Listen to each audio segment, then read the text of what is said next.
Hey guys, welcome to another episode of the Kashif Move podcast. If you're new here, each week I sit down with a guest and we discuss their career so far, the highs, the lows, and what's next for them. Today, I'm really excited to be talking to the Black creative Trailblazers. They are based in Manchester, but doing such amazing work. So welcome to the show, guys. Hi, thank you so much for having us. Yeah, it's a real pleasure to be here. Like I was just saying, we've been watching your TikToks for a while. And so to be speaking to someone that we love and respect so much is awesome. Likewise. So please introduce yourself. Tell us about, well, those who don't know about the amazing work you're doing with Black Creative Trailblazers. Like, tell us about it, how you got started, etc. Okay, so hi guys, I'm Ronke-Jane. I'm Adeola. And together we're the co-founders of Black Creative Trailblazers. Black Creative Trailblazers is a non-profit that's dedicated to showcasing and supporting Black creatives. So we work with musicians, fashion designers, filmmakers, poets, whatever you do creatively. We try and come alongside you and support you. We're all about creating spaces where Black creativity is recognized and celebrated. Yeah, so we do this through a range of different programs, from workshops and trainings to showcase events that platform incredibly talented Black creatives. And throughout the year, we just work with our partners, which are creative and corporate organizations, to help get the pipeline of Black creative talent into just those jobs that are able to sustain them for the long term in a creative career. So how did you come up with this idea to create this organization? What conversation did you have with each other to create this? So actually it started, I guess we never intended to create this. I think a few years ago, about 5 years ago, I looked around Manchester and I wanted to go celebrate Black History Month. It was Black History Month. And I was like, oh, where can I go and have a good time and get dressed up? And I was looking around and I couldn't find anything. Everything was either like a really deep talk, which I feel like, can be good, but like also we go through discrimination every day. I don't need to be reminded of that in Black History Month. Or I found like a couple of events that looked glitzy, but were completely out of my price range. And so I was like, wow, the standard Black person who wants to celebrate their Blackness has nowhere to go in Black History Month. And so I really felt a place on my heart. Like, honestly, I'm a Christian and I felt like God speaks to me. And I really felt like God wanted me to create this space. It felt very impossible at the time because I never put on an event like that in Manchester. But like my sister Ronke-Jane encouraged me. She was like, speak to people, like you never know. And together we put on the first ever event in Black History Month that platformed about 8 creatives and we had 100 people there and it was just incredible. People loved it. We loved it. Like, it was so beautiful to see a space where poetry was celebrated and the music was celebrated and the fashion was seen and people were buying from the Black-owned businesses. And everyone was like, when's the next one? And we're like, the next one? We only have one. And like, and so I think that inspired us to make it kind of an annual event. So every Black History Month, everybody would know in their social calendar that the Black Creative Trailblazers are coming. We're going to put on a showcase. But actually watching the creatives who were part of our network, and I did a lot of open mic nights at the time because I'm a poet. And, a lot of people would start, but they wouldn't be able to sustain themselves based on their own creativity. And after a couple of years, I'll see people drop out, people who I felt like were so talented that I'm like, you could be doing this full time. And so we realized that there was a gap here. Why is it that the talent in our community are able to create careers and lifestyles and earn enough to sustain themselves on the income of their creative talent? And so we're like, okay, what are the barriers they're facing and what can we do to kind of address those barriers? And sometimes it was the lack of network, not knowing, the people to speak to get those jobs, not knowing what opportunities were available. A lot of people didn't know that, even though you might be a poet or a musician, there's lots of jobs in creative that aren't necessarily on stage. You can work in the theatre behind the scenes. If you're a fashion designer, in addition to creating your own collection, you could also work on costumes for other people. Like, there's so many transferable skills and so many jobs. And it's like making those well known to the creatives in our community. And so we're like, okay, let's do this properly. Let's set it up as a CIC and let's put in training modules for our creatives. So from time to time, we look at the group and we're like, okay, where are they lacking? What are the things that they need? What are the skills that they need? What are the people they need to be talking to in order to get these jobs? And that's essentially what Black Creative Trailblazers does. Whatever barriers our creators are facing, creators in the Northwest, we support them. And, we're starting here because we're Manchester based and this is our home, but we really do see ourselves spreading wider. But essentially, you shouldn't have to leave the North in order to be successful and creative. We want people to be able to stay in their hometowns, in the places that they grew up in, and still be able to access those jobs. And so, yeah, we went about filling that gap slowly. I absolutely love that. And as a Christian myself, I understand that feeling. When God speaks to you, it's not just like a quick thought that goes away. It stays with you. And either you can try and fight it, but it's going to happen. Like, even you guys said you love my content. Like, I remember before I started doing that, there was this voice and gut feeling that you need to start talking on camera. I was like, no, I'm not doing that. And then one day I just saw something online which just annoyed me. And I was like, you know what? I'm tired of you guys spreading like false information about Black film and TV. And so I just started talking, and then it just rolled into that, and I listened. And so I always say, like, when it's aligned for you, there's nothing that's going to stop you. And that's what you guys are doing. And it's amazing, all of what you've been able to achieve, you know. So how long, so from your first event, when did you think, okay, let's time to do this as a CIC? Like, how long has it been? I think we decided to register it after our second event, right? Yeah. So we did the first one at Manchester Library, the second one at Manchester Museum, and then we were like, okay, it's time to register. And a big factor in that actually was funding. And because we were going for funding, and we realized that it was so much easier if we were a registered organization with that goal specifically. When we started, we didn't know it was going to grow as quickly as it did. And so we just saw it as like a side project that we were doing. And then very quickly it became apparent that like this was more than a side project. It was its own thing, and it was its own this. And it was so much easier to register that and have a bank account for that and have people who were directors of that, if that makes sense. And that meant that other people could trust in that organization and that infrastructure a lot more.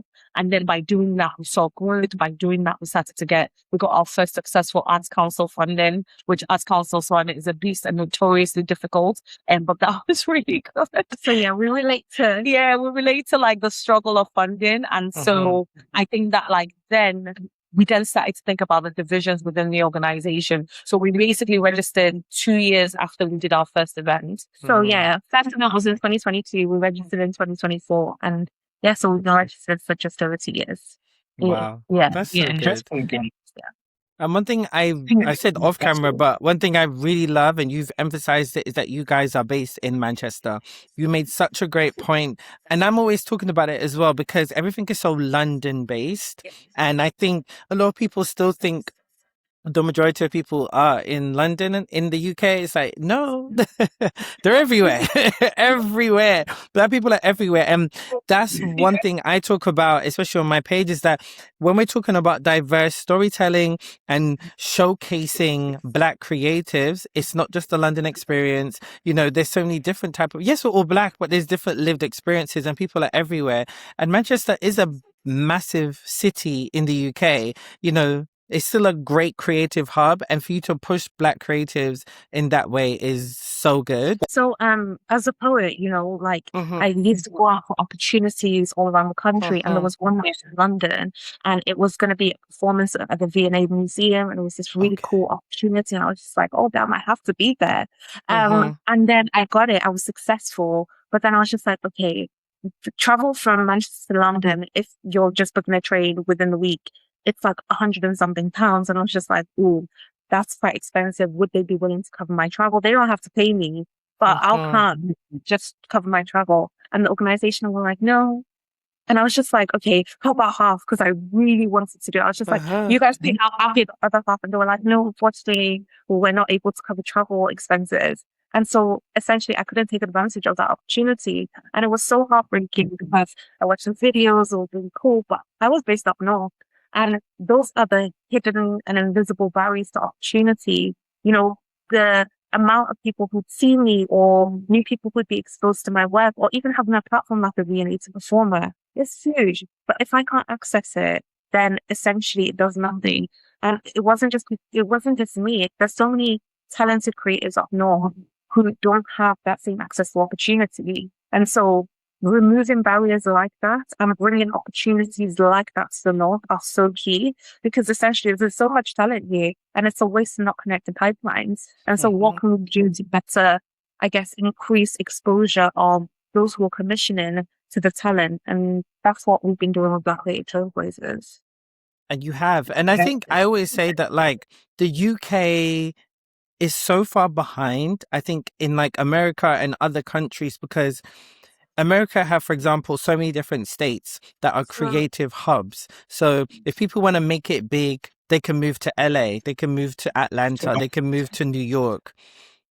In the UK, everyone's like, okay, you have to go to London. But it's like Manchester's still a big creative platform and is a major city. There's so much stuff that's going on in there, but still, people still feel the need to come to London. And so I think that, again, is holding the industry back here, because they're not monopolizing every opportunity that they can. And once the infrastructure is broken down, then things can move forward. But I think that's why it's great to have platforms like yours, because you're breaking it down. We can sit here and complain until we're blue in the face, but you have to be the change that you're looking for, and that's what you're doing. And the fact that you've done this in 4 years is amazing. So this is going to be coming just even more so. So you touched on it a bit, but like, tell me more about the funding aspects, because people will look at your success and think, okay, wow, they just did it great. And, you know, and it's just so easy, but it's like, what has been the grind, you know, to get to where you are and to constantly put on these events so consistently?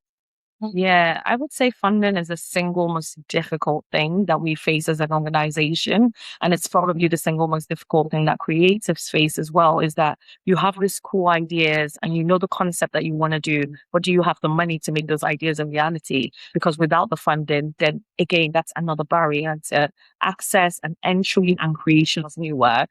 So for us, when we started, we actually didn't know that we could apply for funding, right? That's the first thing, is the knowledge. A lot of creatives don't know that they can apply for funding. We didn't know that we could apply for funding. We thought we just had to do it by ourselves. So in organizing the first event, I remember someone saying, oh, have you thought about applying to the Arts Council? And we're like, what's that? And so from there, we're like, oh, we researched it. In that first year, there wasn't enough time. So we're kind of like, okay, we'll go for it in our second year.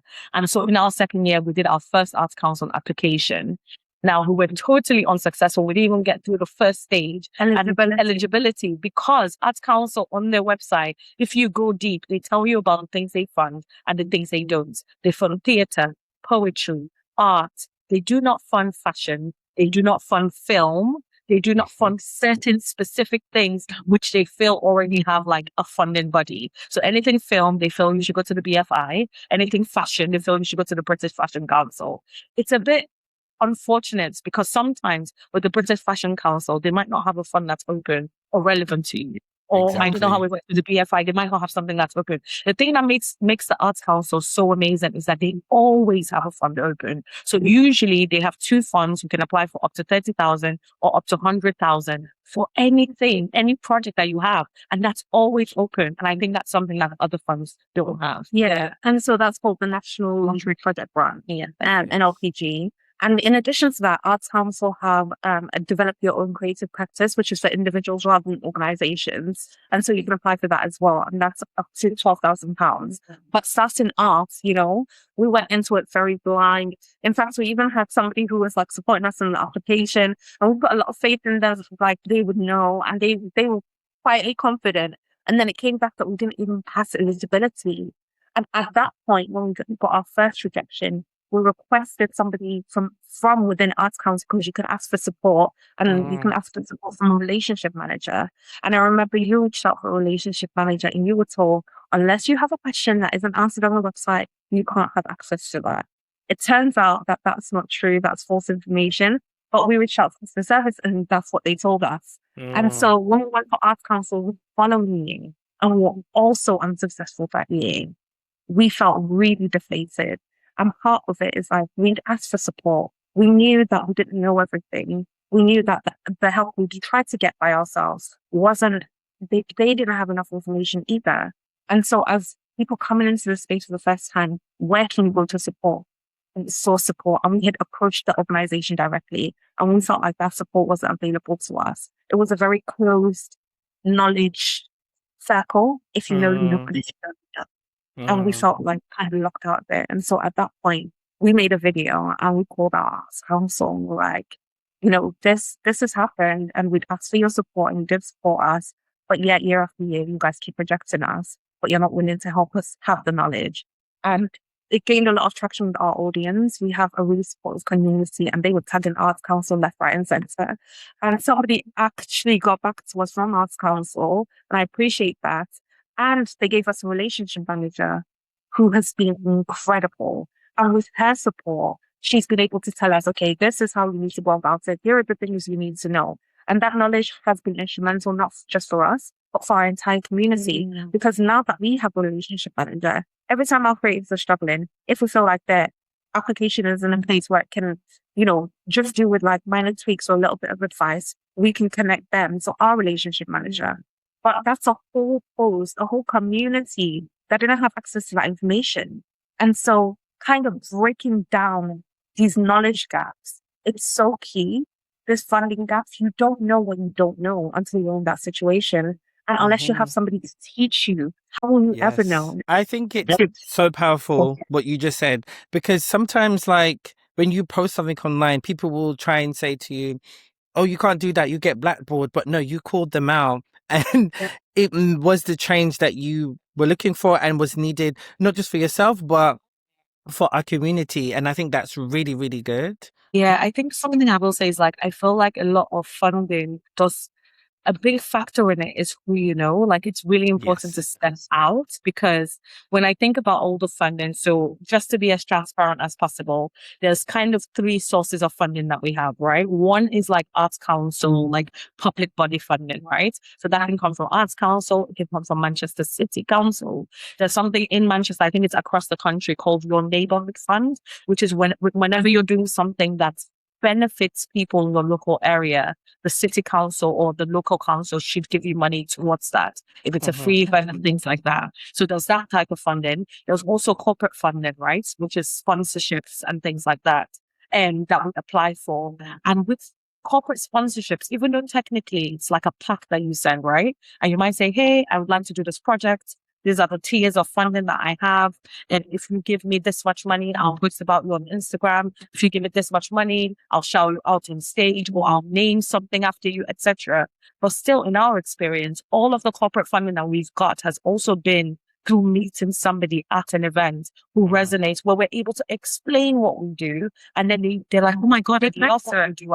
I love what you're doing. And then through that, be the partner, because they understand and because it resonates and because they've met us. So some of our partners there's a place called Sister Manchester that we're in. There's another organization called Key Street Productions. They do a lot of the Harlem Coven adaptations on Netflix and on Disney, and they're one of our partners. But that's because we met the CEO at an event. But I think it's so interesting, because without the right network and without meeting the right people, it's like funding is like inaccessible. Yeah. And it's really sad, because like sometimes if you don't grow up in the right spaces or you're not exposed to the right things, how are you ever Or you don't speak in the right way. Yeah. Exactly. Like your vision in a way that connects. I think those little unspoken rules, unless you know, you will be knocked out of this like funding kind of experience, just because you don't have the same tools, the same knowledge, and the same language. And I think those are areas where we're trying to step into the gap for our creatives. And just, I think it happens both ways, right? We're trying to teach our creatives these rules or these expectations, also working with the corporates and the organizations to also make it a better experience for our creators. What is it about your organization that's intimidating? With Arts Council, after that situation with them, they actually did a diversity day in Manchester where they invited diverse, DSC organizations and the CICs. And it was like anybody could apply. It's just like an Eventbrite page where you could go and you could apply for a ticket and you could come into their offices. And that day was so impactful, because then somebody actually sat with us, went through our application line by line and told us exactly why we didn't get the funding. And that's something that you couldn't have done online, or Arts Council provides feedback, but the feedback is quite generic. But having somebody with you that'll be like, okay, here's the real tea, like here's where you went wrong. That like that was invaluable because all of that feedback went into our next application when we're actually successful. And like just knowing those things really made a huge difference for us. And sometimes nobody even talks about. Sometimes about invite only. Like, and so if you're not outside, if you're not going to the events, if you're not meeting the people, if you're not networking, If you're not talking about what it is that you're if you're not doing. loud and proud and unapologetic about what you're doing, like nobody will know to even invite you to apply. And so these are the things, like these are the rules of the game. And like I hate that it's a game that has to be played, but right now that's the situation. And it's so interesting because just because we got to 1 year doesn't mean we get it the next year. So we got the funding last year, but this year we've been really busy doing a lot of work. You get the funding to deliver all this work, and then you've got to do the work, but you've also got to apply for the next round of funding to make sure that you can keep doing the work. And so for us this year, we missed the deadlines that we needed to get the funding. And so a lot of the work that we're doing right now is around collaboration and collaborating with creators, which is so frustrating because we felt like we had gotten from a point where it's like collaboration to start, but now everybody's getting paid and you're doing the thing you love and everyone's getting paid. And that's our ideal scenario. But then now it feels like a step backwards because we didn't get the funding this year. And it's just like a whole roller coaster. But I think no one should ever look at us and think it's a perfect journey. It's a difficult journey. It's like it's got its highs, it's got its lows, and like we're just trying to make sure that as we learn about what this world is like, we start to build things that make it easy on the next set of people so they don't go through what we've gone through. And it's a little bit easier. And they know, okay, if I want to get funding, I need to do this, then this, or, you know, like we make it easy on whoever comes next to know how they go about getting that funding. Yeah. And you've just mentioned something that has been so key in our journey, which is collaboration. From our very first event, the first one with 8 creatives, 100 members is like the audience attending. We had to collaborate. If you have a big vision and a small budget, the way you're going to be able to do that is through collaborations. For us, we use a lot of venues across Manchester. We're like, okay, you guys are a creative organization. You might not have funding to give us, but what you do have, we will. If it's space, if it's expertise, if it's somebody in your team, if it's training, like whatever we can get and give in exchange, that's our approach. So even when money is not on the table, a lot of us have something within us that we can offer in exchange. And so we're all about like building relationships, long-term relationships. For us, it can't be tokenistic. You can't just call us during Black History Month and be like, oh, guys, do this thing. No, it's long-term. We have to be aligned on our vision. But also like, okay, let's build strong partnerships. So the first year we collaborated with Central Library, and it was the Business and Intellectual Property Centre that offered us the space, and they shut down Manchester Library to invite the Black community in. Second year was Manchester Museum, who have been long-term partners of ours. And then third year was Adeola Studios, which is one of the biggest creative spaces in Manchester. And so each year we're all about building new collaborations because in order to do the big things, you're going to have partners because nobody can do it alone. Like you need that community, you need a village behind you. Yeah. Amazing. And one thing I really, really liked what you said was about how blocked in terms of like it is getting access to funding. As you understand through your experience, it's so cliquey. And like you said, it's like through who you know and this person. And if you didn't network across, which is so important, you wouldn't have got to where you are. People just think you need to network up all the time, but you being at an event and speaking to people casually and talking about who you are. And those are the moments people don't realize is that when you're face to face with someone in the room and just talking about what you're doing and they see the passion and the drive and what you actually want to do and make a change, they see that passion and then that's what it turned into. And once it's like you have all this opportunity, but like they don't want you to have it. And it's like they only want certain people to get through the door. But what you guys did to push through it was amazing. And I think it's so good that you broke down in so much detail of the struggle of getting funding. Because sometimes, you know, you're listening to podcasts like this one, like most people, and you just hear them say, yeah, I went from this to this in no time. All I did was work hard. You guys have really broken down in detail, and people need to understand that it is, once you break through, is continuously another hurdle to go through as well. And I know more success is coming for you both, but it's because you have that drive and determination and you have a passion for platforming Black creatives in that way. So it's great. So tell me, you've touched on it a bit, but I would love to know, how has it been building relationships with brands and sponsors? Because I think a lot of the time, the UK, they don't know the value in the Black pound. And I think we're constantly having to prove ourselves. You know, you've got like the Black dollar in America, for example, they know that makes money. Huge brands know to connect with the Black community, Black organizations. Every time I've gone to a Black event in America, you see it sponsored by Netflix, Sony Pictures, and, you know, Rock Nation. All of these Black massive platforms are sponsoring. You see Coke, you see, you know, Nike. What has been your experience reaching out to brands and sponsors for them to kind of help you to boost your platform? Yeah.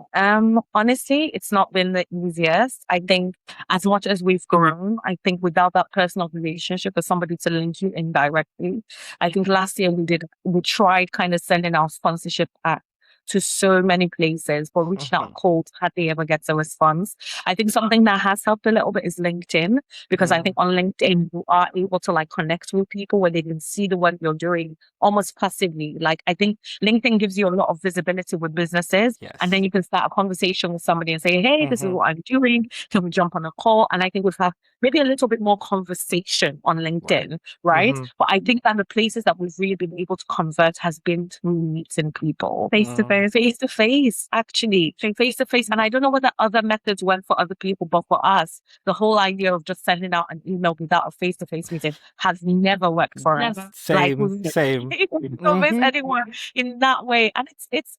We've grown our platform from 8 creatives to now we platform over 100 creatives at each showcase, right? That's coming up on the 4th of September. Last year, we had over 1,000 people in the audience. And yet, how do you not see the value in the pound that brings, right? It doesn't make sense. And yet, I remember when we hit kind of the 1,000 guests last year, the 100 creators was such a successful event. And I remember thinking, oh my God, our lives are going to be easier now. Like, it's going to be awesome. We're going to be able to go to them and we're going to be like, look at the data. We did 1,000. We did 100. Oh my goodness. I wish I could tell you that our lives changed. It did not. It felt like so euphoric in that moment, and we felt so hopeful in that moment. And yet coming back to this year, we find ourselves almost going back to the starting point and having to prove once again and having to explain once again and having to like convince people the value of what we do. And it's hard. It's actually, I don't know what is exhausting, because you're constantly going into those conversations having to prove yourself. And I think we felt like we've already proved ourselves. The platform is working, community is growing, people are being impacted. We have an impact report from last year just showing how the creatives have grown, how the organizations that we work with have leveraged like our community to grow their audiences. But still, like, I don't know. I think ultimately it's that face to face, it's human connection. Like online is great as a touch point, but that human face to face, we're not linking you to. There's a brand that in our slew of emails that we're sending out, we emailed them and we talked about connecting and we talked about them sponsoring like some of our gift bags, and we were left on red. Nobody even came back to us after sending that email. And earlier this year we went to Cannes Lion, and it turns out like one of the heads of marketing for that organization for Europe was in the audience while I was on a panel and I was talking. And she heard it and she came up to me afterwards and she was like, well, I know what you had to say. This is who I work for. Or, you know, it would be great to do something with you guys. The Adeola was like, we already emailed you. We emailed you like, we emailed you. You know, like, oh, you sure you have the right email? She pulled up the receipt. So it was just like, this is the email. And Helen was just like, oh my God, I can't believe nobody got back to you. I'll definitely talk to the team about that. And now that conversation has been like, it's sparked up. We're talking and working on a few things together. But honestly, providing their gift bags for this year.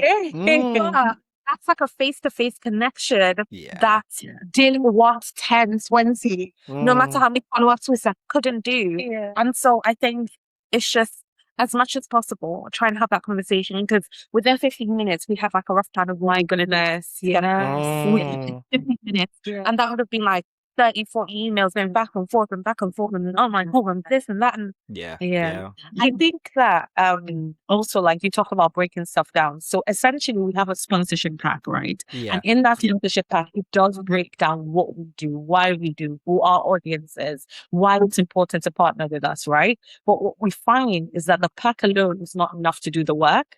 You have to meet us. And then when you meet us and you decide that you want to sponsor what we're doing or support our work, we then send you the pack, and the pack that makes it easier to convert you, because it's like, I like you. Oh, I like what you're doing. Oh, I like your project. And now let's convert this using the pack.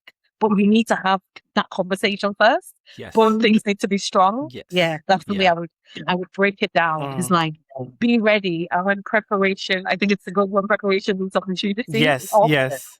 And then you get the money. Like, so that has definitely been our experience, like over four group chats. And I think another thing that has just proven to be key is being like consistent. You cannot let off. Emailing once is like, haha, what are you expecting? Like, you have to email them again and again and follow up. And like, just what we started doing is like every year we do an impact report, and anybody that we're in conversations with, I do will just send out our impact report. Here's what we achieved this year. We would love to have your like eyes on it. Then let me know what you think. Yes. And like, keeping people in the loop, so you're always top of mind. So then if they're like, oh, I'm not sure who to work with on this, they see your impact report recently. They know you're around. Like, you have to keep the connection warm. You can't let it cool down, because then that's how you stay in their minds. And you know what? It feels so embarrassing. Like, honestly, like, I remember when we first started following up, and I'll feel like, oh my God, I literally feel like I'm begging this person. Like, this is humiliating. Like, I've emailed them 3 times, 4 times, God of heaven. At this point, like, and you know what? The funny thing is, most times those people are just busy. I'm like, now the busier that we get, I realize what that's like. Like, it's not because I don't like you, it's because I've got like 20 things on my brain. And actually, it's good to follow up. Like, sometimes I'll see an email and I'm like, so busy. And then I think I responded, but I never responded. And I'm like, that's what happens to them. It's like they get that busy. And so don't take it personal because they didn't respond first time, second time, third time. Like, just keep following up. Sometimes they'll even start a conversation or feel like they've ghosted us in the middle. Then they'll come back at another point and we're like, now we're just like, let's go again. Let's go again. And let's go again. I don't get embarrassed by follow-ups anymore. It's like, okay, we'll do it again. Because a lot of the partnerships that we have with organizations have come from those. A lot of places didn't respond to me first time. It was the second, it was the third email. And so I'm like, up to 4, I think it's acceptable. When it's getting to 5, okay. Back it up. But yeah, like, I'm like, okay, I'll follow up with you. Yeah. Oh, you said you were going to do this by this date? Yeah. I'm going to get back to you, because I think we found it. When people stay on top of us, we're like, oh, here I am. Like, just let's have the meeting. Like, let's just like, it's not my bad. Like, let's just do it. And I think it's the same. You have to keep pushing. Like, and I think that passion, that persistence, that diligence, it shows how much you really care about it. And for the partnerships that we care about, we are diligent about it as well. No, you've very good points, because I get the same emails too. I'm like, okay, put that to the side. Let me go back, because you're busy and you want to, but you also want to like respond properly. You know, you don't want to half-ass it as well. And yeah, totally relatable. But I did want to speak to you guys about Mobos. You worked with Mobo Awards, the iconic Mobo Awards. Obviously, rest in peace, Kanya King. She did amazing work with Mobos. But please tell me, how did this collaboration come about? Because when I saw that, I remember reposting it and everything, which is incredible. So how did that come about? You know what? It goes back to what Jane was just talking about persistence. So there's a partner that we're building a relationship here in Manchester. It's called Co-op Live, and it's the largest arena in the UK. And they are amazing. Like, once we connected with them, they have been so good about inviting our creatives to shows so they can see what's possible, about connecting us to other partners. And late last year, we got an email from the head of communications, Ben, and he was just like, confidential opportunity, like music. Like he didn't really give a lot of It was information. Vegas. The Vegas email, and I'm like, just And I was like, what thing is happening in Manchester, I like, can't see what it is. but he'd be a good fit. Yeah. So I'm just going to drop this intro to this person who you don't know and whose email doesn't have like specific at anyorganizationweknow.com, but very vague. But they will tell you about something that might be happening. Okay. So the whole cloak and dagger. It was so cloak and dagger that we were Googling, like, what could this email be? Like, what could they be talking about? And they get in touch with us and they're like, the Movers are coming to Manchester for their 30th anniversary. We are doing an announcement. We're inviting press and we would love for you guys to be involved. And so we were like, obviously, like, just overall, it's like, I could not believe, like, what are the chances that this organization would be? It just felt so tiny. And so we were able to take, I think, about 15 of our musicians to the announcement, and they got to meet Kanye King, which was incredible. They got to meet Jessica Corvus, who is the president of the group that owns Co-op Live. And they also got to meet Bev Cray, who is now the mayor of Manchester. She literally won last week, but she was the head of the city council at that point. And so that was just amazing because it was such an intimate room of like musicians. They got to talk to Kanye. They got to talk to Bev, who's now the mayor. They got to like talk about what their dreams and their hopes and their aspirations were. And it was just beautiful. And some of them jumped on the piano, started playing music. It was just a beautiful announcement, beautiful moment. They did press with BBC and all of these places. And it was incredible. And then from there, we started to talk about how we might work with them when they come to Manchester. Do you want to take up the next part? Yeah, so we in that room as well was Elle, who works at Movers, and she was the one who programs their Fringe events. And she was talking about all the different ideas that she had for the Fringe in Manchester. We're like, the Mobile Fringe was like a week of events leading up to the mobiles that would be free for the community to attend. And it was about making the mobiles feel like Manchester. They didn't just want to come, do the show and leave. They actually wanted to engage local talent, local community groups. And so they put together something called the Mobile Fringe Assembly, which was made up of community groups from across Manchester, and all of the leaders came together to kind of program that week of events. And so we were chatting to Elle like, we do stuff all the time in Manchester. You should come for our annual showcase, get a little bit of a vibe as to what we do, and then that could come into play for when Mothers actually came in February, and that was last October.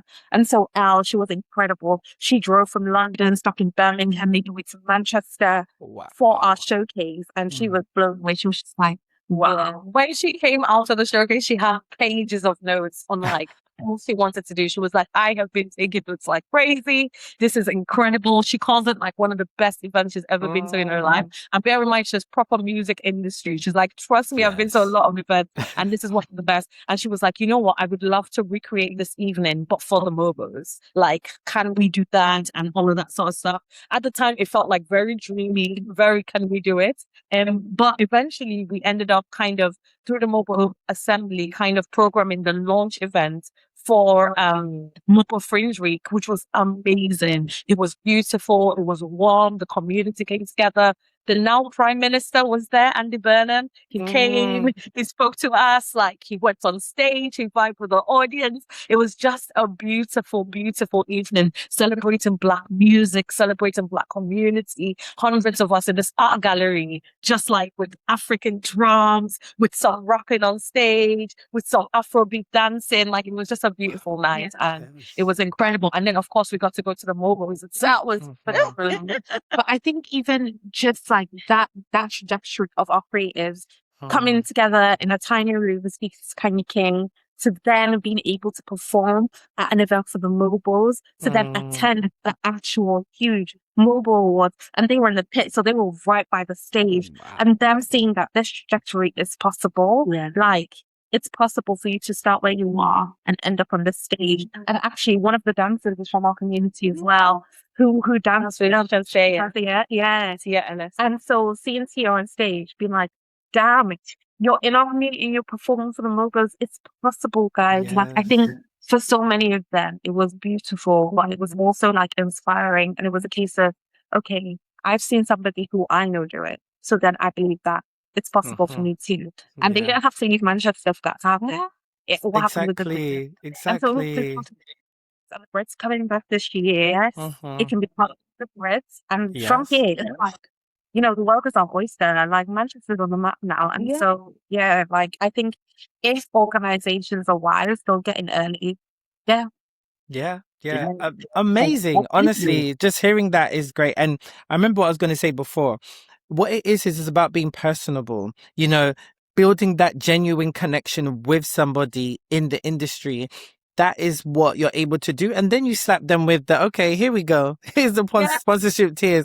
Do you get what I mean? Like, you literally, you use your opportunity to speak to Elle, right? You had this opportunity. You told her, you didn't just say, oh, we'd love to work with you more. No, you said, come to our event.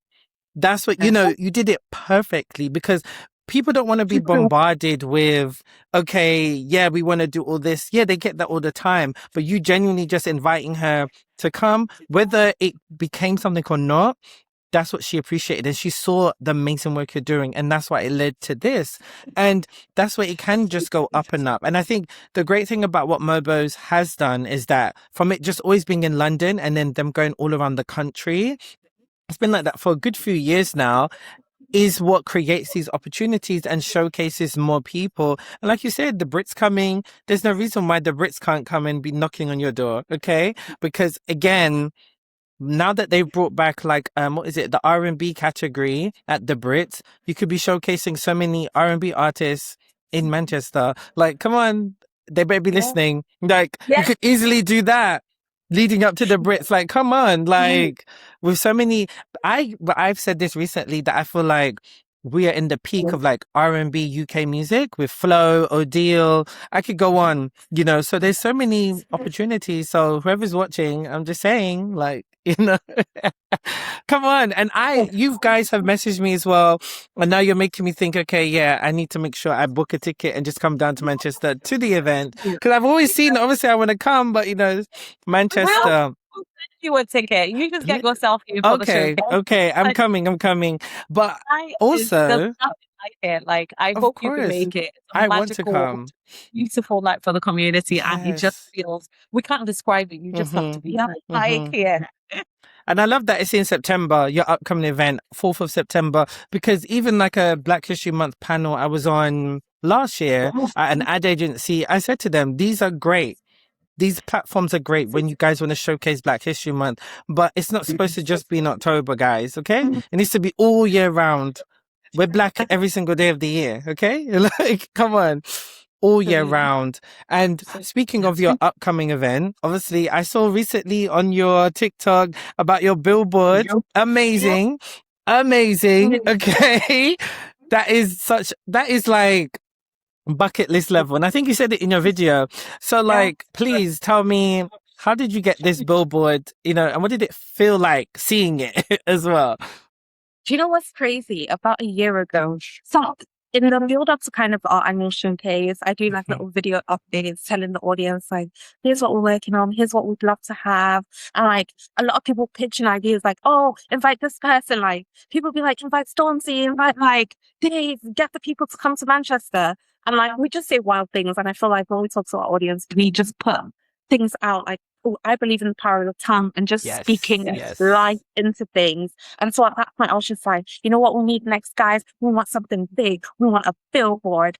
I'm like, nothing happened. We tried to get billboards last year. We tried so hard. Really, really hard. We were persistent. There was this company that we're talking to. They ghost us. We messaged them like 5 times. Still nothing. I was just like, oh, it's not in the cards. Then this year, the venue that we're working with, Aviva Studios, otherwise known as Factory International, they have a partnership with Manchester City Council where they get some billboard space, and like we're just putting it out in terms of things we want. And now we're asking for the moon, we're asking for the stars. We're like, yeah, let's see billboards. And they were like, you know what? We might be able to make that happen. I was just like, oh, yes. Okay. Yes. That's how it came across. They leveraged that kind of partnership to give us some billboard spaces all across Manchester in in some in July and some throughout August. And so, we are on billboards at the moment. And you asked how it felt. And honestly, that feeling is indescribable. One of the things we always say is that we're trying to change the face of the creative industry.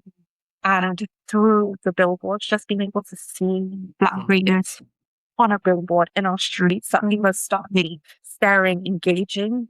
It's so beautiful. And not just for the audience watching who are like, oh wow, these people look like me, but for the creators themselves to be like, Yes. wow, like my talent, my creativity is worth showcasing to the world. It means something to people. Yes. And like people are connecting with it. I think that is impactful for someone who came, like, we have our models, we have our musicians, we have different people on as part of the billboard. But like people who started off shy, people who really introverted have come. They found community. That's part of that community that on a billboard. Yes. And that's why a lot of people do so much. And I think that's moments like that we get to see the impact of our work. Yeah. Yeah, because I'm always going on my social media about the power of print marketing and how important it is when it comes to like promoting Black British film and television shows. And you have already had an audience attend of like in the thousands, right? Which is amazing through social media. Now, I would expect there to be more people because of the visibility across Manchester with those billboards. Because day to day, we're walking up and down. We have to go to work, need to go to the shop, get food, shopping. We have to go out and, do things. So we're seeing things and billboard ads. And so that is just going to bring so much more, like I said, people to your event, and people are going to discover the more of the work that you're doing. And that's the power of marketing in that way. So for you to be able to have this step in your career and in the organization is great. And I can't wait just to see what you guys bring in the next few weeks, because it's coming around. It's coming around fast. 3.5 weeks. It's going to be a full night filled with like fashion shows, live music performances, powerful spoken word. We're going to have an art exhibition that will feature the work of over 15 Black artists. And so they'll be able to have photographs or artwork. And it's just really beautiful. We're going to have a Ghanaian caterer. I think it's half Ghanaian, half Jamaican. His name is Artist Cuisine. And so he will be catering. And it's just really, I think the best part is just the people. Everyone gets dressed up as a black tie event. So you can either wear black tie or cultural wear. And it's just beautiful to see us celebrating us. I guess it's the dream that we dreamt all those years ago of like bringing the community together in a celebration of Black creativity. Yes, it can be so hard, like the discrimination we face daily, but also there's so many beautiful things about being Black, right? Our music, our art, our films, our dance. And that is what this night celebrates. It's all of the beauty of being Black, the stamp that we get to put on this work, because we are amazing. And I love a space to celebrate that's curated with our community in mind. Yes, it's nothing but Black joy. It's kind of like also beaming from you guys as we're having this conversation. I see your passion and your drive and your love for Black people. Like, it is really truly rooting for everybody Black. And, if you want to be the change you're looking for, this is what you do. Do you get what I'm saying? So, yeah, love it. But before I let you go, I did want to discuss with you about the change in terms of like the Arts Council funding, because it's been a big thing and it is going to affect people moving forward. I mean, it's already happening now. What are your thoughts on the change that has come into play?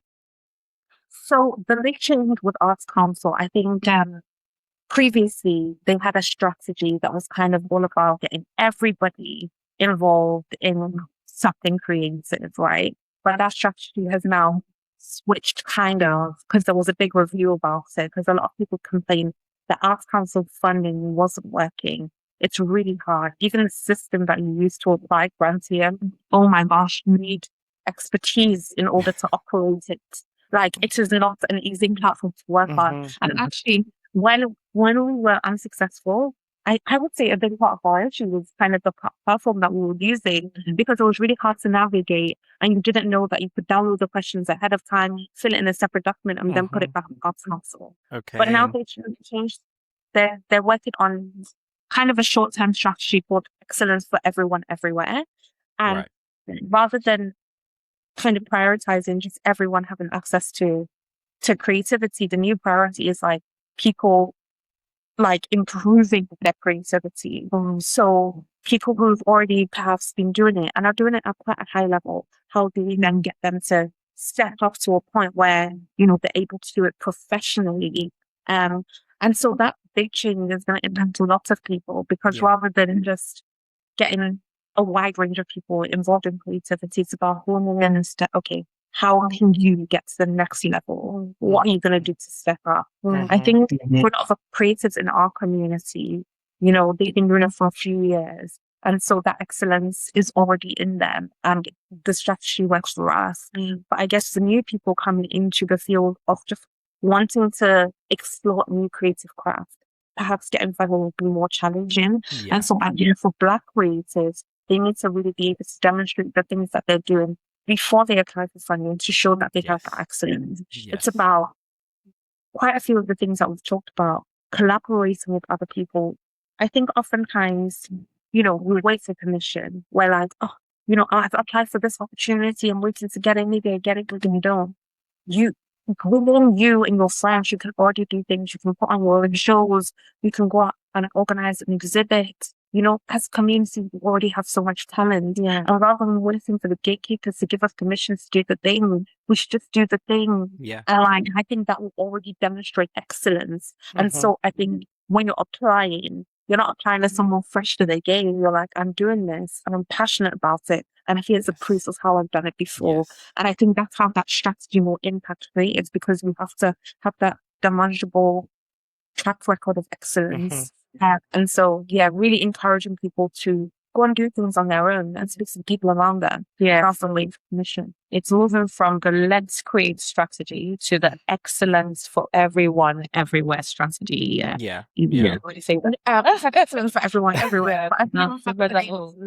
Let's create strategy to excellence for everyone strategy. And so, it'll be interesting to see how they apply that and what's deemed excellent for everywhere. And I think, Ronke, you're absolutely right in terms of starting things. I don't think we would have succeeded with Arts Council funding if we hadn't shown that we're already doing the thing. A lot of what they ask you in the form is, how do you know that you will get these numbers? How do you know? And for us, we've been really blessed to be able to say, but we did it last year, we got this, and the other. But to be fair, collaboration is really key. Collaboration with venues as well. Being able to speak to venues in your local area and say, hey, this is what I want to do.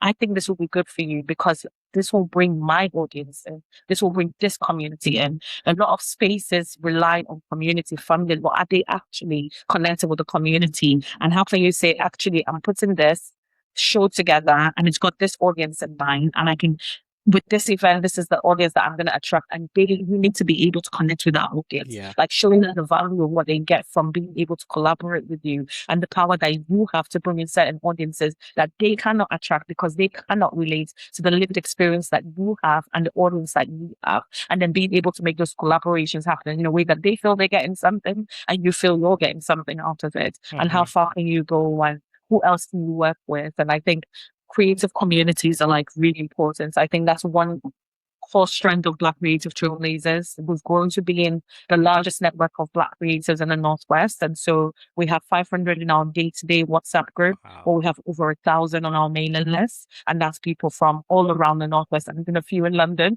But and so it's beautiful now, because when people want to do things, they just talk to each other. It's like someone goes, hey, I'm a stylist, I'm going to do a photo shoot, a photographer, so I'm interested in that. So we'll say, oh, I'm a musician, I need to do a music video. Before you know it, the videographer signed up, stylists signed up, or fashion designers signed up.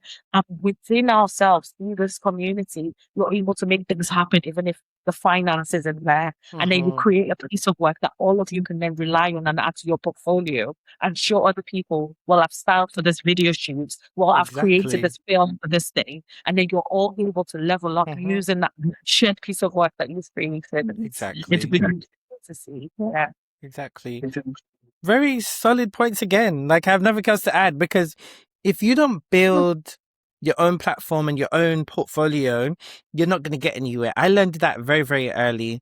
When I started my production company back in 2016. And I remember looking at these funding organizations and seeing that I didn't have the experience they were asking for. So I had to build, and it was through collaboration, building my own brand. And then that's how you move forward.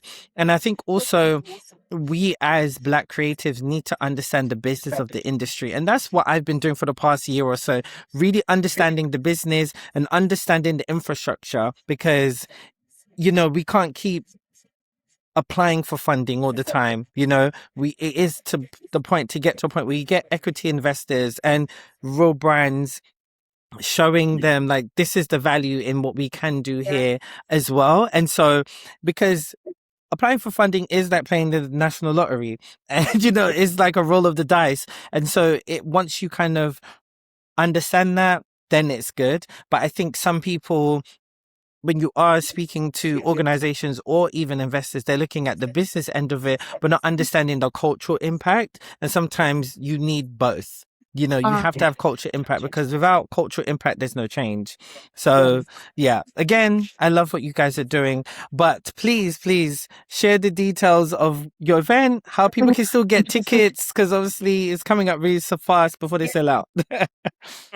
So it's going to be on the 4th of September at Aviva Studios in Manchester. The Black Creative Trailblazers Showcase is an inspiring, incredible showcase of different forms of Black creativity, music, art, fashion, dance, poetry.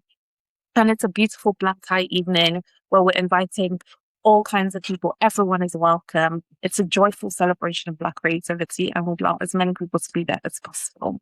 Yes. Amazing. Yeah. Oh, you can get tickets via our website. The links to, I think you must have something. Yeah. You want me to say? You can say it. Yeah, so you can get tickets at www.blackcreativetrailblazers.com. You can either get a standard ticket or a VIP ticket, and the difference is that VIP tickets include food and drink and a goodie bag and a VIP lounge. But it's an incredible night either way, and we hope to see you there. Yeah. And follow us at Black Creative Trailblazers if you want to see updates before the day. Yeah. Perfect. I was just about to say, where can people find you? Please sign up, guys. Because can you sign up to your mailing list on your website as well? Okay, good. If you sign up to our mailing list, we try and send out creative opportunities, funding opportunities directly to your inbox. So yes, you can sign up to our mailing list, or you can follow us on Instagram, where we also post quite regularly about creative opportunities, open calls, funding dates, events that we think creatives would enjoy as well. Yeah. Amazing. Well, Ronke, Adeola, it has been amazing talking to you guys. Finally connecting like this, because like I said, we've been mutuals for ages now, so it's great to finally connect. And please, I need to come. I'm already thinking in my head how I can get there. So yeah, thank you guys again. It's been honestly so great connecting with you, and thanks guys for listening. You can follow me all on my user socials. You know them. There's a bunch of them. Stay tuned for the episodes coming soon.